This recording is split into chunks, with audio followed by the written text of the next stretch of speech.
to the My Emotions Matter podcast, where we discuss ideas on knowing oneself, improving relationships, and living a life of purpose all under 10 minutes. This podcast is brought to you by My Emotions Matter, an education company that creates self-reflective learning experiences to develop emotional intelligence in students, teachers, and working professionals. Know more about us by following our social media and also visit us at www.myemotionsmatter.com. I'm your host, Sagar Satyal. And I'm Bhavana Shrestha. And in the next 10 minutes today,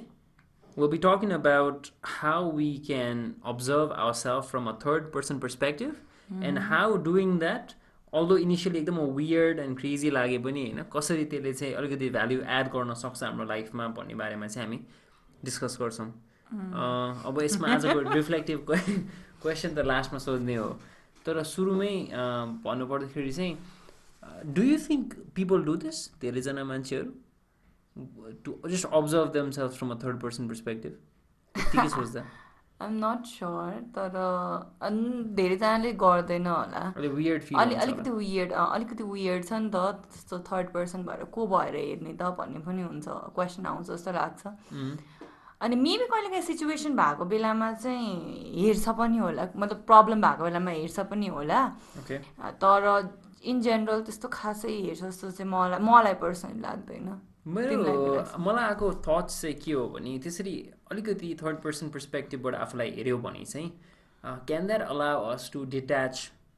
from the problem that we are in, किनभने हामी emotionally invested हुन्छ नि त प्रब्लममा हैन। अनि त्यो बेलामा चाहिँ आफ्नो प्रब्लम नै सबभन्दा ठुलो लाग्न सक्छ, we might not see different ways out, तर आफैलाई एज अ थर्ड पर्सन हेऱ्यो भने चाहिँ यसले डिफ्रेन्ट एङ्गल हामीलाई दिन सक्छ कि भन्ने थट। अनि यसको बारेमा म अलिकति सेयर पनि गर्छु टेक्निक के कस्तो छ भनेर हैन। तर अर्को एउटा आएको थट चाहिँ के हो भने when we start observing ourselves again, त्यो थट्समा आइडेन्टिफाई नभइकन what would someone like me in this situation do भन्ने वेबाट खालि अलिकति आफ्नो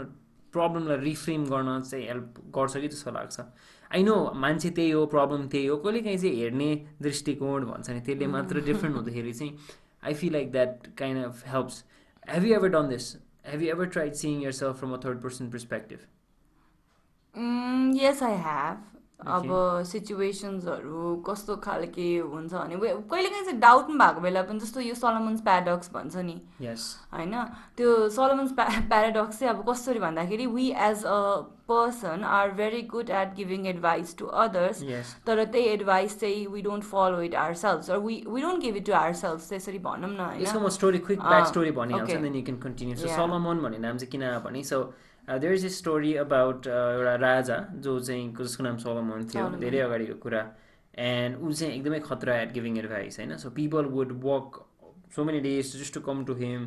to you know he would hear their problems and then he would say यो गर त्यो गर भनेर सबैले वाह भन्ने। तर later on it turn out कि he was a womaniser, he was an alcoholic, अनि ended up ruining his whole kingdom कि। सो अरूलाई चाहिँ खतरा एडभाइस दिने तर आफै चाहिँ भित्रभित्र ध्वस्त खालकोमा गर्ने मान्छेको टेन्डेन्सी भएको भएर चाहिँ, so the whole idea of Solomon's paradox is people tend to be more wiser when they're giving advice or thinking about other people's problems than when thinking about their own problems and trying to implement the same solutions like you said. So okay, ending it back to you again. Yeah, त्यस्तो बेलामा चाहिँ so I'm aware of that होइन। अनि त्यो अब मसँग धेरैजना मान्छेहरू आफ्नो प्रब्लम्सहरू कुरा पनि सेयर गरेर हुन्छ नि त, कहिलेकाहीँ अब अनलाइनकै थ्रुबाट वा वान वान कन्भर्सेसनको थ्रुबाट सेयर गरेर हुन्छ। अनि त्यो सेयर गर्दाखेरि मैले उनीहरूलाई जे भन्छु, अब कहिलेकाहीँ ठ्याक्कै त्यस्तै प्रब्लम आफ्नै लाइफमा आउँछ भने कहिलेकाहीँ चाहिँ त्योभन्दा अलिकति डिफ्रेन्ट। त्यस्तो बेलामा अब म कोहीसँग गएर अफकोर्स मैले कुरा गर्दा तिमीसँग हो होइन, र तिमीसँग कुरा गर्दाखेरि पनि कहिलेकाहीँ चाहिँ म नै तिमी त हुन सक्दैनौ नि त होइन, तिमी हो अनि तिम्रो पर्सपेक्टिभ अर्को खालको हुन्छ भने म एज अ पर्सन त मैले आफै धेरै राम्रोसँग चिनेको हुन्छु। जो त्यस्तो बेलामा चाहिँ म अर्को मान्छे यदि मैले कोही अरूलाई क्वेसनहरू गर्थेँ भने त्यस्तै म आफूलाई पनि त्यस्तै नै क्वेसन गरेर हुन्छु कहिलेकाहीँ। सो म अरूलाई पनि यस्तै क्वेसन गर्छु, सो मेरो आन्सर चाहिँ के हुन्छ त भनेर मनमा नै त्यस्तो भइरहेको हुन्छ। सो मेरो लागि चाहिँ थर्ड पर्सन पर्सपेक्टिभ त्यसरी पनि हुन्छ प्रब्लम भएको बेलामा। अर्को चाहिँ कस्तो पनि हुन्छ भने जस्तो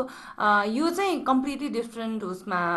सिनारियोमा है। जस्तो टिचिङमा चाहिँ मेरो एउटा स्ट्राटेजी कस्तो छ भने म अलिकति कस्तो म आफूलाई कहिलेकाहीँ चाहिँ त्यो म आफू बेग्लै खालको स्टुडेन्ट छु, टिचर पनि बेग्लै खालको छु होइन। अनि सो स्टुडेन्ट हुँदाखेरि चाहिँ मेरो एउटा खालको वे एउटामा लर्न गरेर हुन्छ कि मेरो टिचर क्लासरुममा हुनुहुन्छ भने मेरो लर्न गर्ने तरिकाहरू डिफ्रेन्ट हुन्छ होला अनि त्यो बेलामा चाहिँ जस्तो I have to repeat things के अनि तर मैले एज अ टिचर मैले त्यो रिपिट गर्न थालेँ भने त प्रब्लम हुन्छ नि त कतिजनालाई त्यो मन पर्दैन so what I do is like म जस्तो स्टुडेन्टहरू थर्ड पर्सन भएर म मेरो टिचिङ स्ट्राटेजीलाई आफै अब्जर्भ गर्ने क्या like there is no one around तर यो जस्तो म जब लेसन प्लान बनाइरहेको हुन्छु त्यो लेसन प्लान बनाउँदाखेरि चाहिँ okay I become this this this अनि म जस्तो स्टुडेन्टहरू कसरी हेर्छन् होला अनि प्लस के गर्छन् होला भन्दै म त्यसरी पनि थर्ड पर्सन पर्सपेक्टिभ चाहिँ मेरो आइरहेको चाहिँ हुन्छ लाइक आफ्नो बिहेभियरलाई लिएर मेरो प्याटर्नहरूलाई लिएर मेरो चाहिँ त्यस्तो केसेसहरूमा पनि हुन्छ ओके मलाई अहिले आइरहेको थट चाहिँ के पनि हो भने maybe when we trying to put ourselves into a third person perspective and look back at us कति टाइम चाहिँ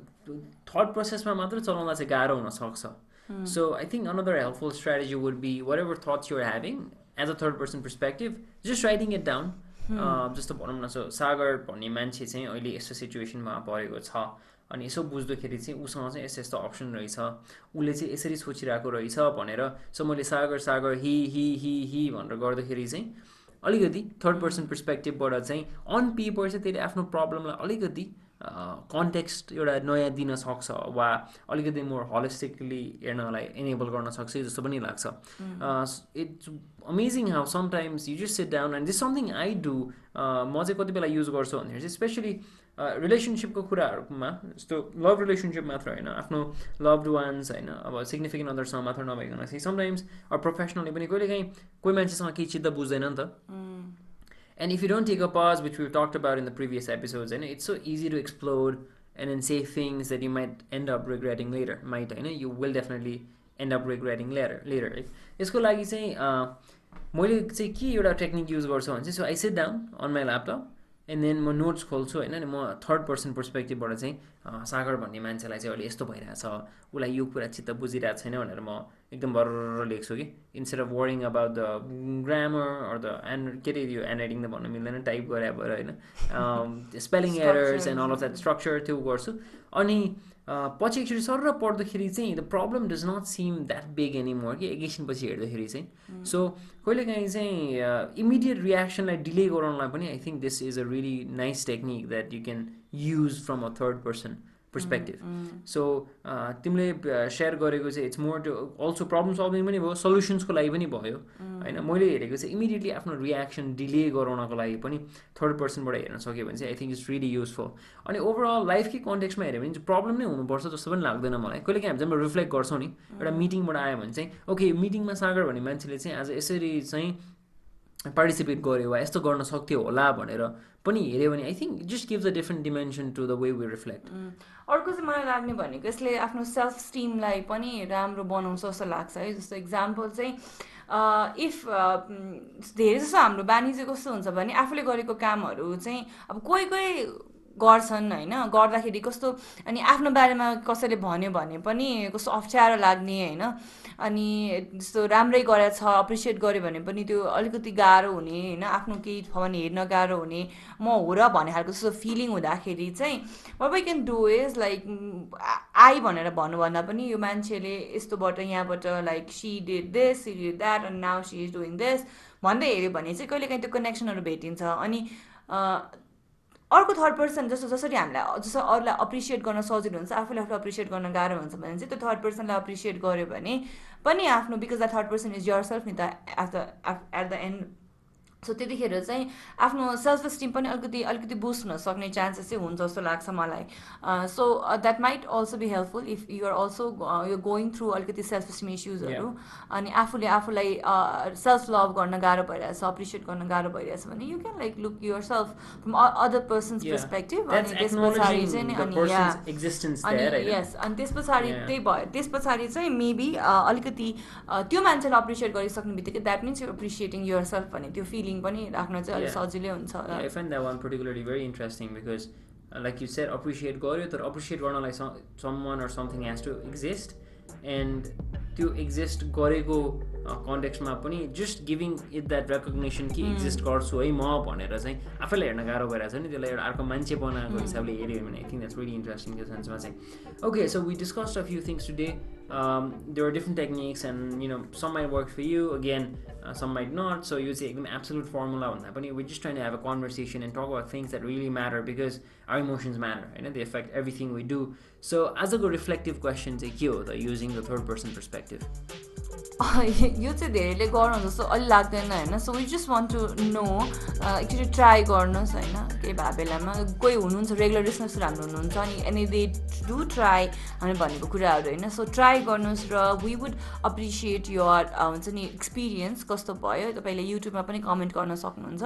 प्लस फेसबुकमै गर्नु पनि गरे पनि हुन्छ पर्सनली मेसेज सेन्ड गर्नुभयो भने पनि हुन्छ. Okay, listeners, we hope that using this third person perspective will either help you enhance your solutions to a problem or, reframe the way you see the problem and you come to grips with, your emotions and you can move head on problem like these guys. Alright, so we'll be back again next Tuesday at 8 and until then, see you and have a great week ahead.